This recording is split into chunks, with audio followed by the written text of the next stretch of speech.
তো আজকে আমি ৩ রকম ফুল দিয়ে বানাবো ঠাকুরের জন্য মালা। তো ফার্স্টে নয়নতারাকে এভাবে করে সুই দিয়ে সুতো করে গিঁট মেরে নেবো এবং তার সাথে বেলপাতাটাও। আর তারপরে যে আকন্দ ফুল দেখছো, আকন্দ ফুল যে কোনো এক পিলে এভাবে করে দেবো, পরপর সাজিয়ে নেবো।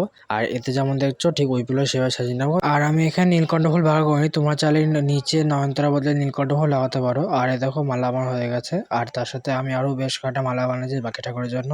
তো চলো এবার তোমাদের সব এক এক করে মালা আমি ঠাকুর পরে দেখাচ্ছি।